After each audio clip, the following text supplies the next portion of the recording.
할렐루야. 예, 여러분, 여름에 휴가 혹시 다 다녀오셨습니까?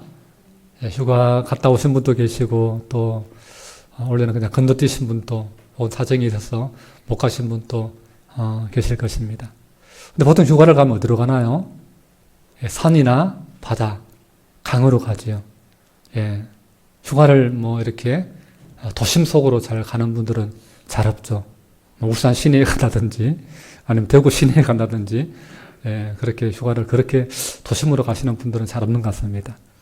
예, 휴가를 하면은 그냥 산으로, 강으로, 바다로. 왜 그렇습니까?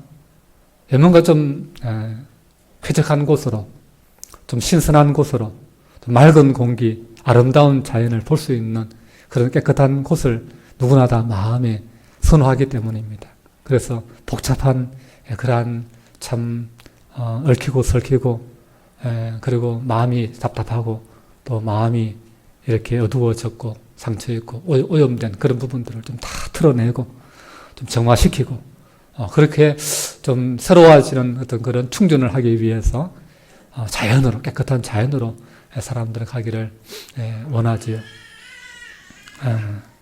그래서 오늘날 우리가 코로나 시대를 지내면서 이 청결의 문제가 점점 더 중요한 그런 우리의 인식 속에 들어오게 된 것 같습니다.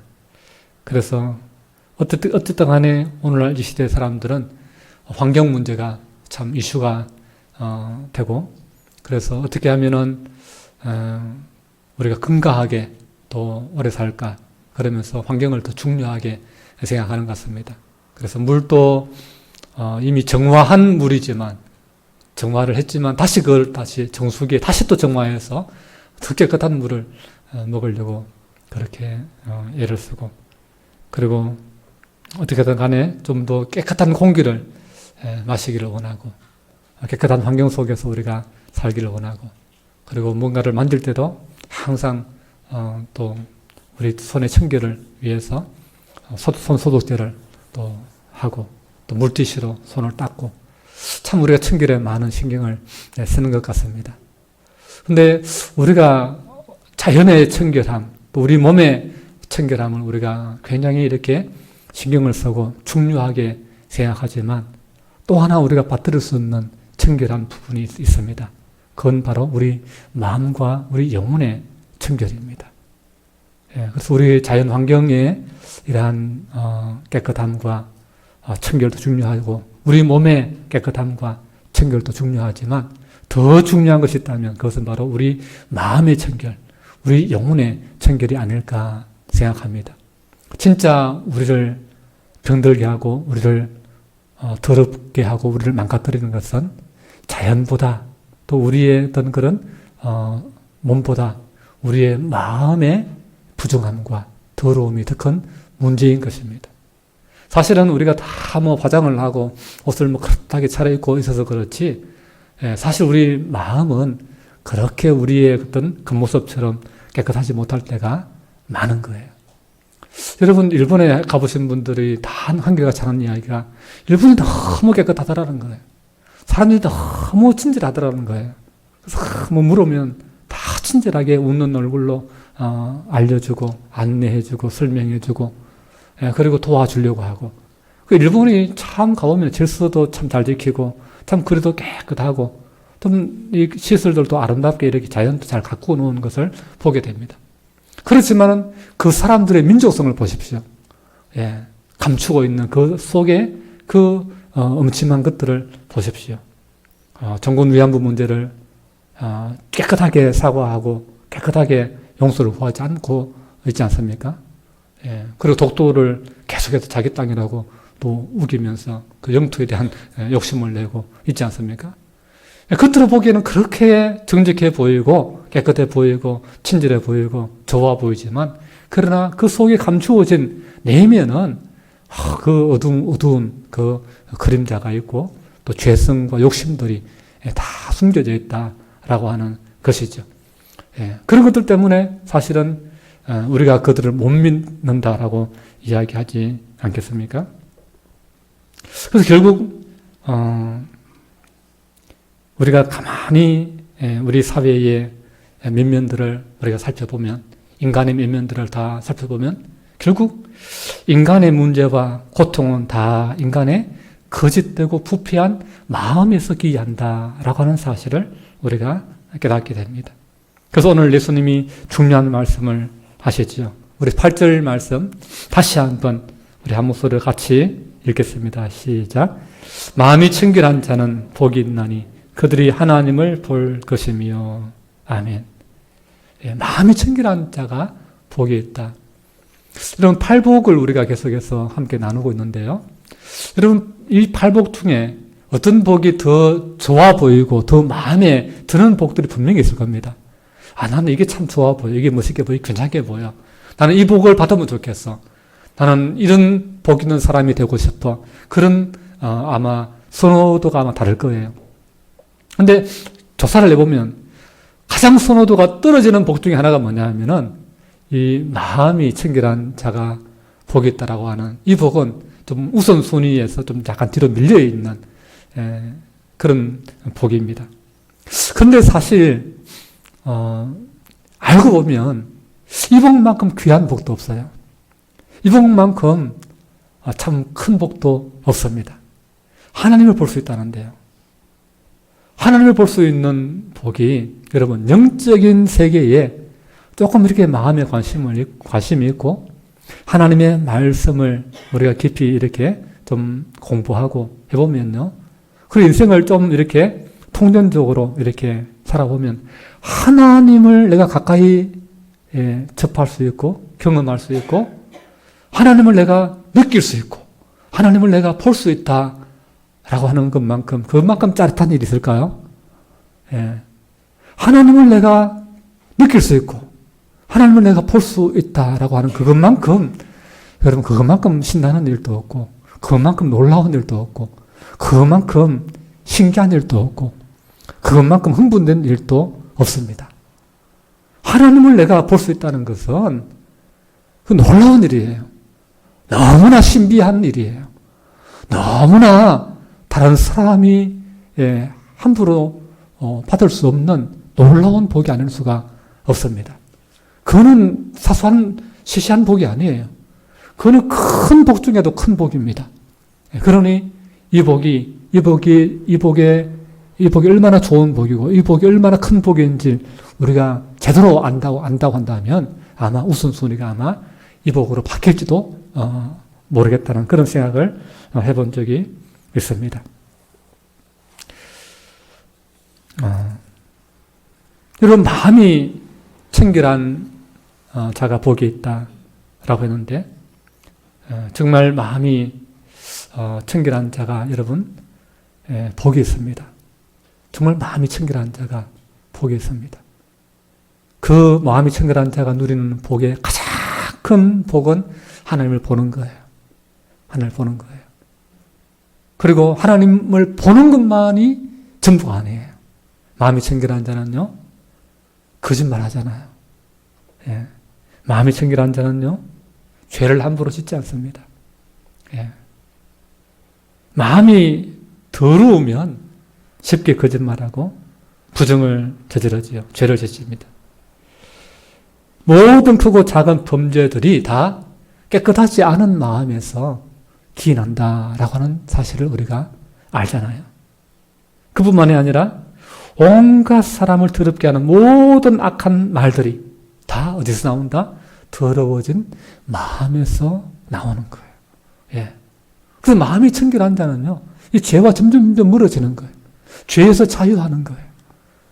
마음의 평안이 넘치는 거예요. 그래서 마음이 청결한 자가 누리는 복은요, 가장 큰 본 하나님을 보는 것이지만 그 외에도 마음이 청결한 자가 누리는 그 자유함과 평안과 기쁨은 이루 말할 수 없는 것입니다.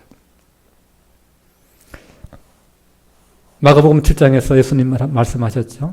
사람의 마음에서 악한 생각, 곧 음란과 도둑질과 살인과 간음과 탐욕과 악독과 속임과 질투와 비방과 교만이 나온다. 모든 악하고 더럽고 추한 우리 인생을 망가뜨리는 것이 다 더러운 마음에서, 죄된 마음에서 오염된 마음에서 나오는 것이다 라고 말씀하는 거예요. 그러니 그 모든 것으로부터 자유할 수 있는 청결한 마음을 가지는 복이 얼마나 큰 복이겠습니까? 여러분, 마음이 청결한 자의 복을 사모할 수 있기를 축복합니다. 예. 그래서 성경은 말해요. 잠언서 4장 23절에 보면은 모든 지킬 만한 것보다 더욱 뭘 지켜라? 네 마음을 지켜라. 그렇게 말씀하는 거예요. 왜? 생명의 근원이 이에서 나기 때문이다 라고 하는 거예요. 예. 우리 마음이 부패함으로 말미암아, 마음이 망가짐으로 말미암아, 마음이 더러워짐으로 말미암아 우리의 인생이 망가지고 우리의 인생이 멸망으로 가는 거예요. 고통으로 가는 겁니다. 그래서 마음이 청결하게 되는 것은요, 사람의 됨됨이와 인격을 가늠하고 나아가 그 사람의 생명과 운명이 결부된 너무나 중요한 문제다라고 하는 것을 성경은 우리에게 말씀해 줍니다. 오늘 본문에서 마음이 청결한 자 할 때 이 청결이라고 하는 단어는 헬라어 카타로스라는 단어를 사용했습니다. 이 말은 더러움을 씻다, 죄악을 씻다라고 하는 뜻을 가지고 있습니다. 다시 말하면 마음이 청결한 것은 마음의 죄를 씻어내는 거예요. 마음을 더러워진 것들을 깨끗하게 정화시킨다라고 하는 거예요. 그래서 영어에서 청결이라고 하는 그 단어가요, 카타로스라고 하는 이 단어에서 순결이라고 하는 차스디디라고 하는 말이 나왔어요. 이 세상에서 마음이 청결한 사람은 어떻게 보면은 별로 인기가 없을 수 있습니다. 사람들은 그런 사람을 좀 따분하고 좀 답답하고 뭔가 좀 말이 통하지 않고 뭔가 좀 이렇게 딴 세계에 사는 사람으로 이렇게 생각하기 쉽습니다. 그런데 우리가 정말 예수 믿는 사람이라고 한다면 세상의 정욕과 죄악에 유혹받고 순간순간 넘어진다라고 하더라도 마음 한편에는 뭐가 있습니까? 내가 이렇게 살아서는 안 되는데 내 마음이 좀 깨끗하면 좋겠다. 정결하게 되고자 하는 그런 내적인 소망을 가지고 있게 되는 것이죠. 마치 니고데모가 자기가 바리새인이지만 사람들은 다 자기를 참 훌륭한 종교인이라고 훌륭한 지도자라고 그렇게 인정하지만 그러나 자기 마음 한켠에 뭐가 있습니까? 나는 왜 이럴까? 나는 내 마음이 왜 편치 않을까? 내 마음에 이 죄의 유혹에 왜 떠나지 않을까? 나는 정말 구원받은 자인가? 라고 하는 이 고통 가운데 고민하지 않습니까? 결국 한밤중에 아무도 보지 않을 때 몰래 예수님 찾아갔어. 예수님, 내 안에 이런 문제가 있습니다. 그러면서 예수님께 상담을 요청하지 않습니까? 우리가 진짜 하나님의 자녀라고 한다면은 우리 마음이 부패한 대로 이것을 내버려 둘 수가 없는 거예요. 여기서 자유할 수가 없는 것입니다. 우리는 다 하나님께로 가까이 나아가기를 원하는 하나님의 자녀이기 때문에 그런 거예요. 시편 24편에 보면 시편 기자가 묻습니다. 여호와의 산에 오를 자 누구며 그의 거룩한 곳에 설 자가 누구인가? 라고 묻습니다. 다 하나님 백성이라면 하나님 앞에 거룩한 모습으로 서기를 원하죠. 근데 그 물음에 대해서 시편 기자가 이렇게 대답합니다. 곧 손이 깨끗하며 마음이 청결하며 뜻을 허탄한 데 두지 아니하며 거짓 맹세하지 아니하는 자로다. 그랬습니다. 아마 예수님께서는 시편 24편에 담긴 이 복을 간명하게 한 문장으로 우리에게 말씀하신 것이 바로 마음이 청결한 자는 복이 있나니 그들이 하나님을 볼 것이다. 이렇게 시편 24편을 한 문장으로 요약해서 우리에게 그 복을 말씀하지 않았나 그렇게 생각되기도 합니다. 그런데 문제는 우리의 마음이 청결하지 않다는 것이 문제이지요. 성경은 하나님이 인간의 마음을 감찰하실 때에 만물보다 감찰해 보니까 만물보다 더 부패한 것이 인간의 마음이더라라고 하는 결론을 내리십니다. 모든 인간이 다 전적으로 타락했다는 것을 가정한다면 하나님을 볼 수 있을 만한 하나님 앞에 얼굴을 따뜻하게 들고 설 수 있는 그런 사람이 없다라고 하는 것이죠. 아무도 없다는 겁니다. 부패한 마음에서 솟구쳐 나오는 온갖 더러운 생각들, 그것이 우리의 마음을 더럽혀서 카타로스, 정한 마음, 청결한 마음이 되지 못하도록 만들고 하나님을 볼 수 없게 만든다라고 하는 것입니다. 여러분, 사실 타락한 죄인은요, 하나님을 볼 수 없을 뿐만 아니라 하나님을 보아서도 안 됩니다. 왜냐하면 하나님을 바로 앞에서 직접 보게 될 경우에는요, 어떤 죄인이라 할지라도 살아남기 힘들기 때문에 그렇습니다. 그 거룩하신 심판자 되신 하나님 앞에 죄인은 설 수 없는 것입니다. 곧 그것은 죽음을 의미하는 것입니다.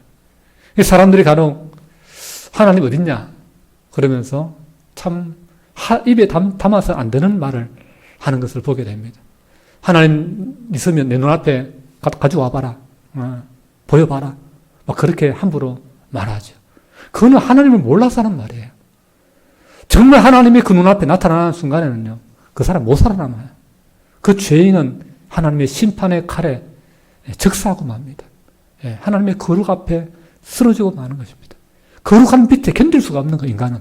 죄인은 견딜 수가 없는 거예요. 우리는 산산이 부서질 수밖에 없는 존재입니다. 죄인입니다. 그래서 이사야 선지자가 하나님의 부름받은 선지자이고 하나님의 제사장의 아들로서 나름 사람들이 저 이사야는 참 하나님의 종이야, 참 훌륭한 사람이야, 그렇게 하지만 막상 하나님의 성전에서 하나님이 그 성전에 임하신 것을 목도하게 되었습니다. 그때 이사야가 깜짝 놀랍니다. 그리고 두려워서 벌벌 떱니다. 그러면서 하는 말이, 내가 죄인 중에 내가 거하면서 거룩하신 하나님을 뵙다니 나는 이제 죽게 되었다. 화로다 나여 망하게 되었도다. 그렇게 하나님 앞에서 벌벌 떠면서 두려워하는 것을 보게 됩니다. 이게 여러분 하나님을 직접 우리가 뵙게 될 때에 모든 인간이 느끼게 되는 두려움과 공포일 수밖에 없는 것입니다.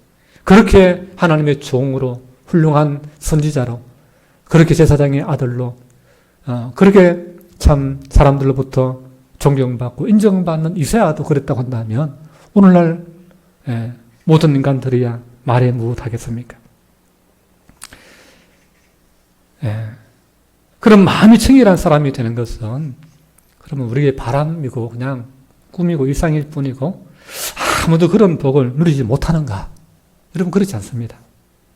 시편 가운데 다윗이 은혜가 충만할 때 지은 시편 16편이 있습니다. 여러분 시편 16편을 여러분 잘 기억해 놓으셨다가 나중에 집에 가서 한번 읽어보시면 좋겠습니다. 그 내용에 너무나 아름다운 내용이 있고 너무나 위대한 고백이 있어서 사람들은 이 시편을 황금시다, 금은시다 이렇게 별칭을 붙이기도 합니다. 이 시를 보면 다윗이 하나님 앞에서 얼마나 큰 복을 누리는가 하는 것을 알 수 있는데 그 시편 16편 2절에 이렇게 다윗이 고백합니다. 주는 나의 주님이시오니 주밖에는 내게 복이 없다 하였나이다. 그렇게 고백해요. 하나님밖에 나의 복이 없습니다. 그렇게 고백하는 것.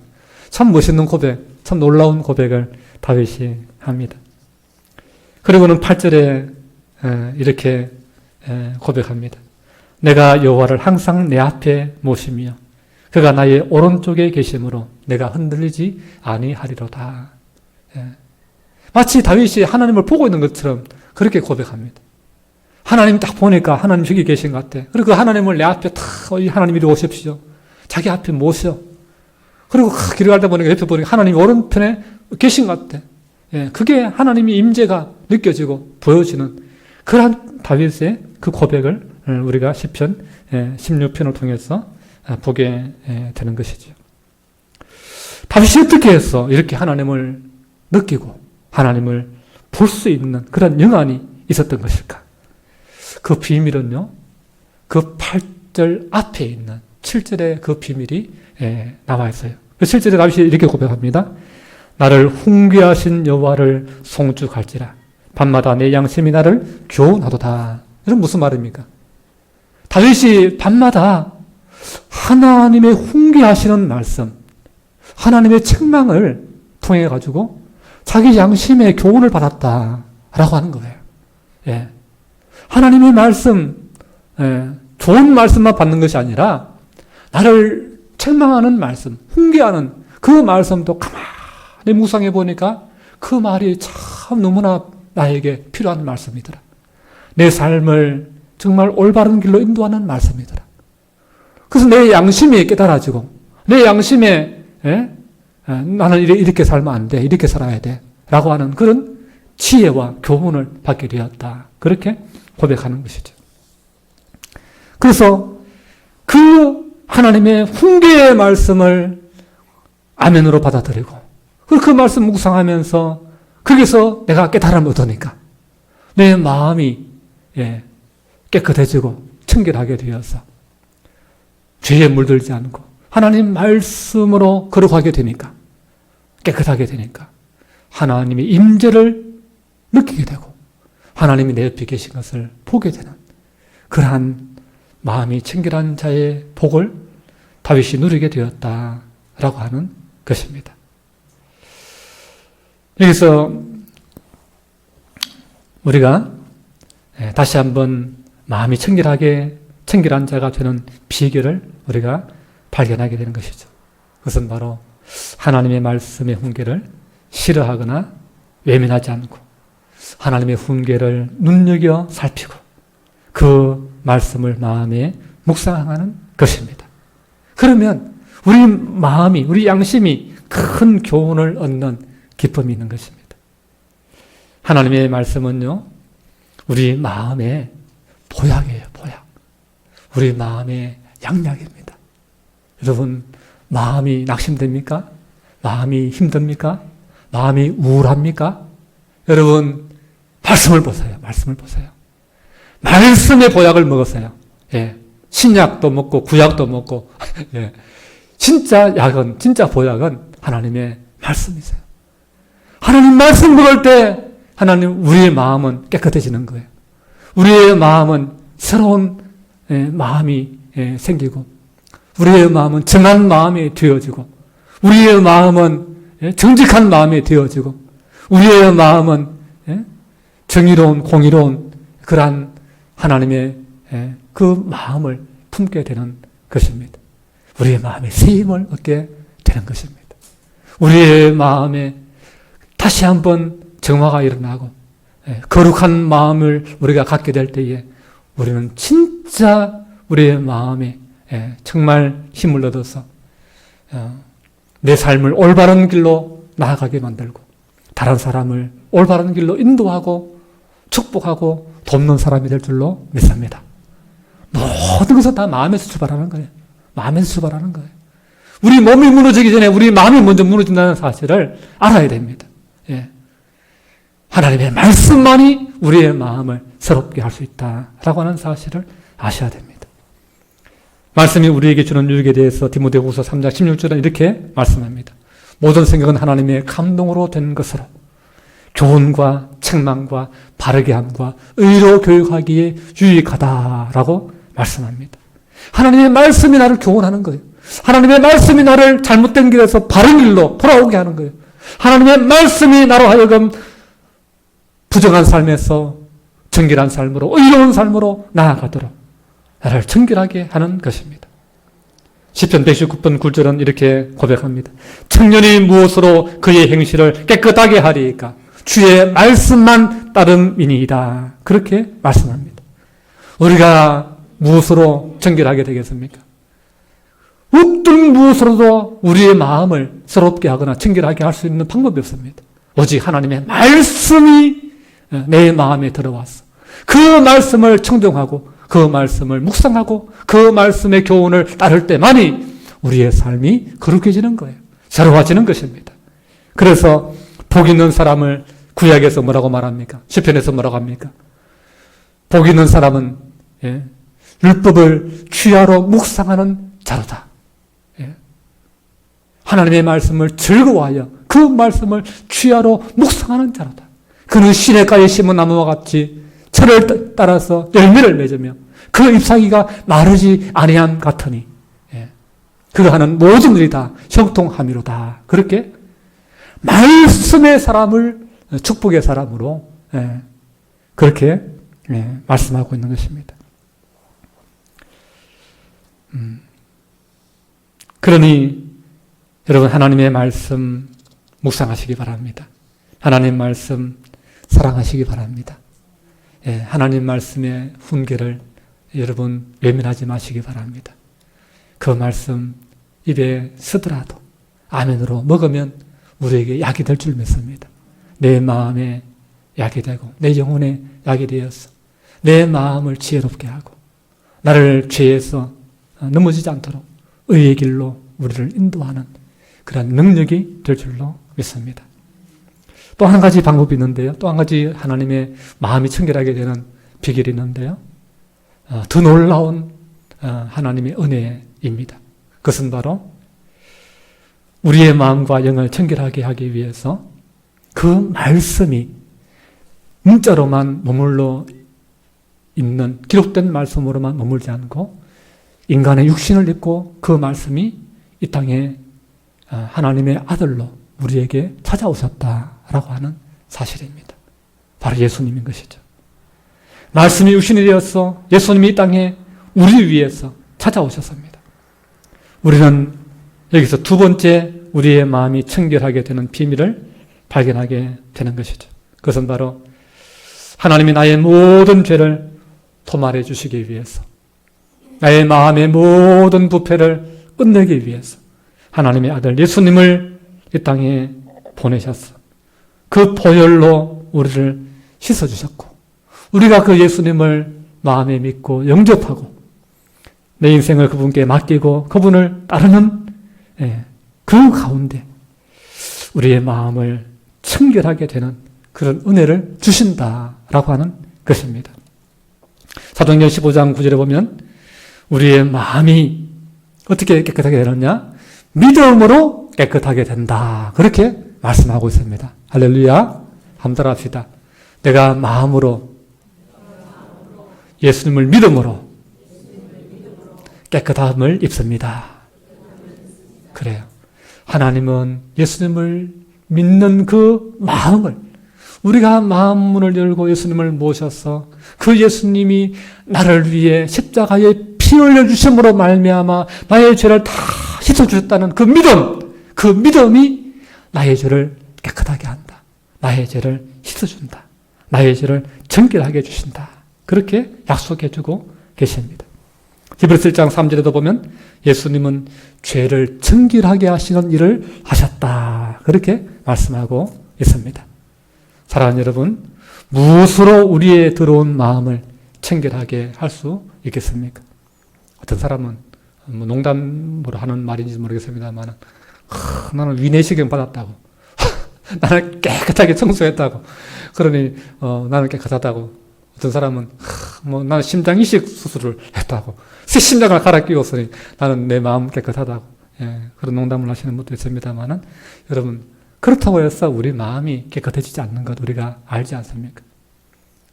어떤 분은 윤리 도덕과 고상한 교양을 내가 좀 배우고 또 철학적 지식으로 내가 좀 정결해질 수 있지 않겠나 그렇게 그런 것들을 의지하고 위안 삼으려고 합니다. 여러분 윤리 도덕적인 그러한 지식 그리고 어떤 고상한 교양 좀 이렇게 매너 있게 행동하고 또 인생이 뭔가 철학을 논하고 그렇다고 해서 그 사람이 거룩해지는가 그렇지 않습니다. 그냥 고상한 것처럼 보일 뿐입니다. 그 마음은 여전히 부패합니다. 여전히 부패합니다. 그래서 민주를 외치는 사람이 민주적이 아닐 때가 많고요. 인권을 외치는 사람이 인권을 오히려 침해하는 경우도 많고요. 윤리 도덕을 이야기하는 사람이 오히려 윤리 도덕적으로 위배되는 그런 모습을 보일 때가 많은 것입니다. 여러분, 우리는 어떤 노력으로도 내 마음을 청결하게 하지 못합니다. 왜냐하면 하나님은 이미 만물보다 더 부패한 것이 인간의 마음이다라고 말씀했기 때문에 그렇습니다. 여러분, 루트라는 사람이 종교개혁 아닙니까?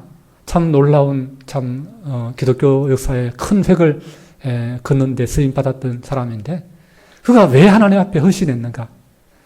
처음에는 그냥 하나님 앞에 헌신할 마음이 전혀 없던 사람이에요. 근데 어느 날 비 오는 날 친구하고 가다가 벼락을 맞은 거예요.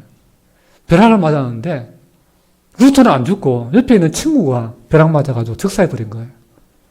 그때부터 루터는 너무나 두려운 거예요. 그래서 내가 하나님 앞에 정죄당하지 않고 심판당하지 않고 어떻게 하면 내가 구원받을 수 있을까? 용서받을 수 있을까? 그 고민을 합니다. 그러면서 더러운 세상, 내 욕망대로 살지 말고 그냥 나를 그냥 다 세상의 모든 나의 욕심들 내려놓고 그냥 하나님 앞에 드리자. 그러면서 수도원으로 들어가는 것이죠. 그 죄에 대한 두려움 때문에, 하나님의 심판에 대한 두려움 때문에 그렇게 한 것이죠. 그런데 수도원에 들어가서도 그 마음이 변하지 않는 거예요. 그 마음에 죄의 욕망이 계속 들어오는 거예요. 정욕이 끊임없이 일어나는 거예요. 수도원에 들어간다고 해서 여러분, 장소가 바뀐다고 해서, 신분이 바뀐다고 해서 죄의 욕망은 사라지는 것이 아닌 거예요. 그래서 마르틴 루터가 그런 이야기를 했습니다. 로마에 가면, 예루살렘에서 빌라도 총독에게 예수님이 고난받을 때 그 청계가 28계단 예수님 올라가서 정죄당하시고 끌려 내려가서 매 맞고 하셨는데 그 빌라도의 28계단을 뜯어가지고 로마로 옮겨놨어요. 옮겨놓은 곳이 있습니다. 그곳에 가서 그 예수님이 고난받으신 계단에 내가 주님의 고난을 묵상하면서 주님의 앞에 용서를 구하면서 무릎 꿇고 그 계단을 오르면 우리의 마음에 평안을 얻고 나의 모든 죄가 다 사해질 것이다 라고 하는 그런 믿음이 그 당시에 있었는데 루트도 그걸 듣고는 나도 거기에 가서 해야 되겠다. 그래가지고는 로마로 갑니다. 로마로 가서 그 빌라도의 계단을 무릎을 꿇고 맨무릎으로 옷을 입고 꿇는 것이 아니라 맨무릎으로 꿇고 거기에다가 돌자갈, 유리가루 이런 거 뿌려가지고 고통을 더 극대화시키는 것이죠. 그래서 그거를 28계단을 그렇게 무릎으로 오릅니다. 그러면 내 마음에 평안을 얻을까? 내 마음에 깨끗함을 얻을까 싶어서 그렇게 한 것이죠. 그러나 루터의 고백은 내가 그 빌라도의 계단을 다 무릎으로 올랐지만 여전히 내 마음에 이 죄의 유혹은 끊어지지 않더라. 자유롭지 않더라. 그렇게 말하는 거예요. 그러면서 나중에 루터가 하는 그 고백이 뭡니까? 가톨릭의 교황청의 가르침은 잘못되었다. 우리의 죄를 씻는 것은 고행으로만 되는 것도 아니고 내가 고상한 지식을 공부한다고 해서 하는 것도 아니고 오직 십자가에 달리신 예수님을 믿는 것만이 나의 모든 죄를 씻는 것 그밖에 길이 없다라고 하는 사실을 깨닫게 된 거예요. 믿음으로 말미암아 모든 사람은 믿음으로 말미암아 구원함을 얻으리라. 예수님을 믿는 거예요. 예수님의 십자가 보혈을 믿는 거예요. 예수님의 십자가 보혈만을 의지하는 거예요. 그 앞에 엎드리는 거예요. 십자가 보혈을 의지할 때에 그 십자가의 보혈로 나를 씻을 때에 내가 정결함을 입는 것이지 다른 것으로 우리가 정결하게 될 수는 없다라고 하는 사실을 우리는 루터를 통해서 다시 한번 확인하게 되는 것입니다. 여러분, 제가 전에 살던 집에 리모델링해서 들어갔던 적이 있어요. 근데 깨끗한 집이잖아요. 근데 어느 날 보니까 화장실에 그 문에 경첩이 빨갛게 녹이 슬기 시작하더니만은 그 녹이 탁 바닥에 계속 떨어지는 거예요. 그래서 그게 늘 눈에 거슬리고 안 좋게 보이는 거예요. 그래가지고 화장실에서 덜 그걸 이제 휴지로 깨끗하게 닦고 물기를 제거하고 어떻게 하면 녹이 안 슬까? 그래가지고 뭐 식용유도 발라보고 안 돼가지고 또 뭐 그 곰팡이 제거제도 뿌려가지고 또 닦아내고 별짓을 다 해봤어요. 뭐 세제도 주방 세제도 발라보고 근데 안 되는 거예요. 근데 도저히 안 돼가지고 어느 날 보니까 내가 검색을 했어요. 녹 방지하면서 녹 제거하면서 검색을 하니까 녹 제거하는 약이 있더라고요. 그리고 그걸 딱 사가지고 이제 왔는데, 그 이제 그 상품 설명서에 그 사진이 한 장 이렇게 이제 있는데, 그 이제 이걸 바르면 이렇게 된다는 걸 이제 보여주는 거예요. 그 이제 그 용액에다가 새 막대기 하나를 딱 담궈놨어요. 근데 이제 용액 밖으로 나와 있는 부분은 빨갛게 녹여설어 있는데, 용액 안에 들어가 있는 부분은 깨끗하게 반짝반짝 빛이 나게 이렇게 깨끗한 거예요. 야, 그걸 보는 순간, 바로 이거다. 내 힘으로 아무리 내 죄를 씻으려고 휴지로 닦고 세제로 닦고 곰팡이 제거제로 닦고 해도 안 되지만 예수님의 보혈에 딱 잠기면 내 죄가 이렇게 반짝반짝 빛나게 제거되는구나. 그걸 제가 깨닫게 되더라는 겁니다. 여러분, 그렇습니다. 여러분, 우리의 마음이 청결하게 되는 비결이 무엇이겠습니까? 여러분, 나의 도덕적인, 나의 양심적인, 나의 어떤 그런 윤리적인 그것으로 되는 것이 아닙니다. 예수님의 십자가 보혈만이 나를 정결케 하는 줄로 믿습니다. 여러분, 이 말씀 우리가 기억하면서 정말 오늘 우리는 다른 것을 우리가 자랑하고 의지하는 것이 아니라 하나님의 말씀을 사랑하고 하나님의 말씀의 가르침대로 하나님 말씀으로 내 마음에 양식 삼고 내 삶의 기준으로 삼고 내 삶의 교훈으로 내 삶에 걸어가야 될 말씀의 길을 우리가 바로 걸으며 나를 위해서 십자가 지신 그 주님의 십자가만을 우리가 의지하고 자랑하며 끝까지 주님과 함께 마음이 청결한 자가 되어서 주님이 내 앞에 함께 내 인생 가운데 임재해 계시고 내 옆에서 내 인생 길을 동행하시는 것을 느끼고 경험하면서 그렇게 살아갈 수 있는 마음이 청결한 자의 복을 누리는 저와 여러분 될 수 있기를 주님의 이름으로 축복합니다. 기도합니다. 걸어가신 우리 아버지 하나님, 하나님의 자녀된 저희들 마음이 청결한 자가 받는 그 복을 원합니다.